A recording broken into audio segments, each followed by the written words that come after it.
Hello students of class 10. Welcome back to Indrani ma'am's biology class after your pre-midterm examination. So today we will start the portion which is there in your midterm examination, that is the chapter of heredity and evolution. So this time, due to the COVID-19 situation, the evolution portion from your chapter has been deleted. That will not be included in your boards. So we will learn only the heredity portion and we will leave the evolution portion this time. Okay, so let us start the chapter of heredity and evolution. Now, do you look exactly like your father or mother? Think about it. Some of you resemble like your father, some of you resemble like your mother, but not 100%. Some characteristics may be alike as your father, or some characteristics may be exactly like your mother, or some may be a mixed up characteristic between you and your father which you are exhibiting. Yes or no? So this is all done due to the genetic variation. The human beings' height, shape, complexion, hair color, eye color, your shape of nose, etc. they are getting transmitted from the parents to the offspring, and these features are known as characters or traits. Okay, and this transmission of traits from one generation to the next is called heredity. Although the offsprings are inheriting the characters from their parents and they are resembling them very closely, this resemblance is not 100%. Why?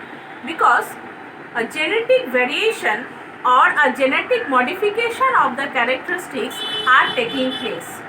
You are having 46 chromosomes, 23 from your father and 23 from your mother. Now when this genetic variation is taking place, there is an intermingling of the characters, and these differences or characters of the traits among the individuals of a species is known as variation. Although in asexual reproduction, the offsprings resemble each other and also to their single parent, but yet there is a very minor differences which is found in them.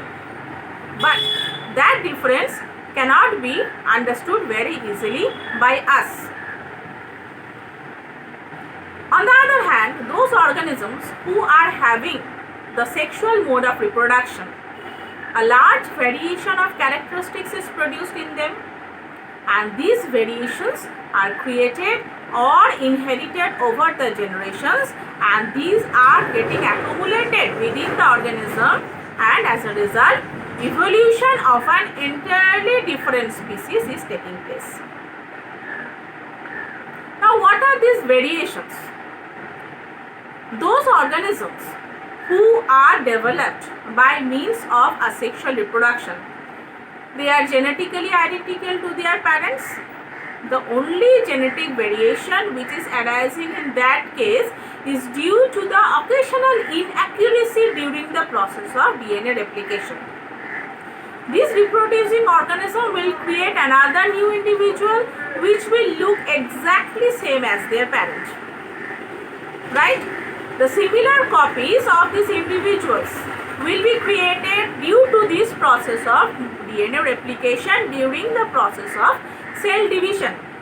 So DNA copying is an essential phenomenon during the process of cell division. Yes, the DNA copying is an essential phenomenon, and this DNA copying will result in new characteristics of the organism.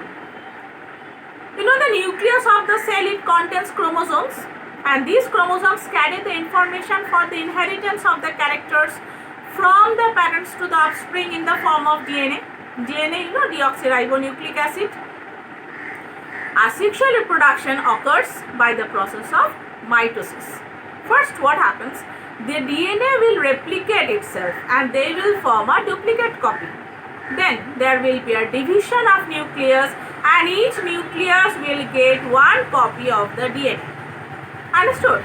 After division of the nucleus, the rest of the parent cell will divide and they will form two genetically identical daughter cells. These two daughter cells will be exactly the replica of the parent cell, but it is seen that no biochemical reaction will produce absolutely 100% of the same result.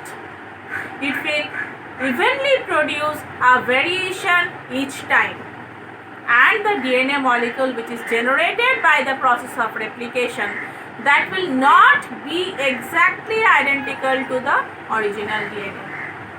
Clear? Now, why this variation is essential? This variation is for the survival, maintenance and the continuity of the species.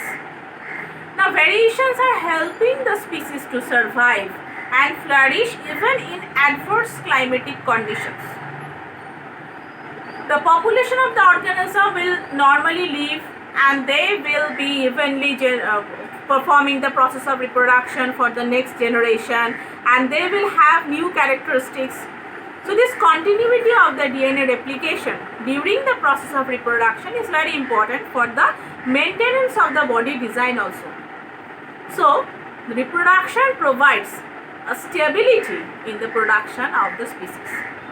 But environmental changes may occur. Some drastic changes in the environment may take place. The atmosphere or the temperature of the earth may suddenly increase. There may be scarcity of water level. So if any organism of a particular niche are identical, then what will happen?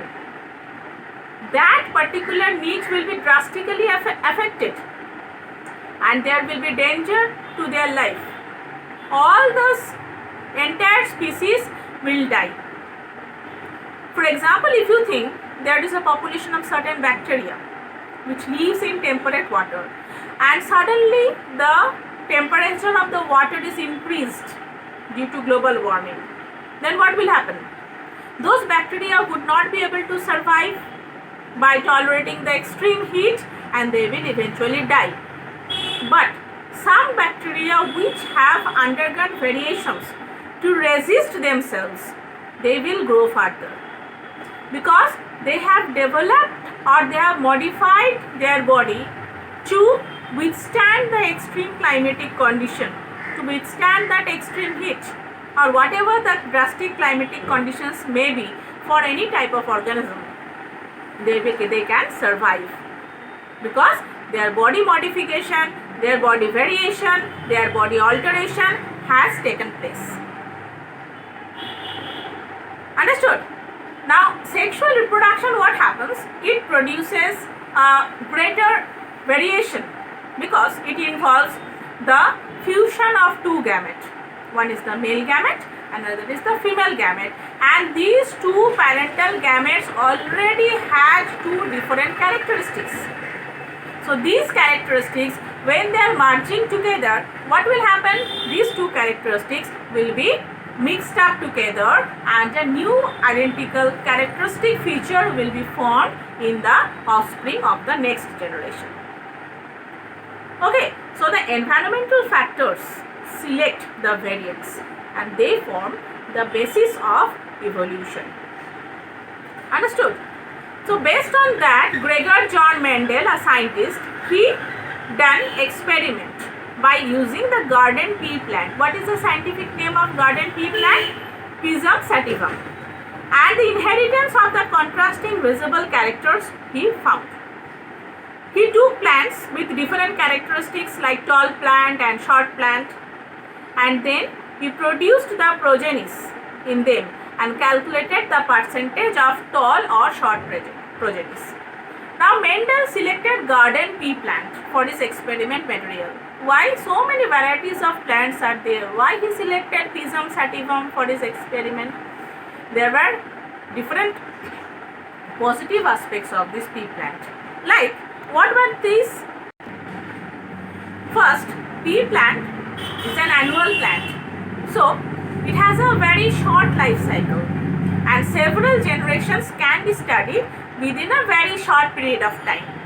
Okay, and another criteria was that another positive aspect of the pea plant for choosing it, it has perfect bisexual flowers where both male and female parts were present.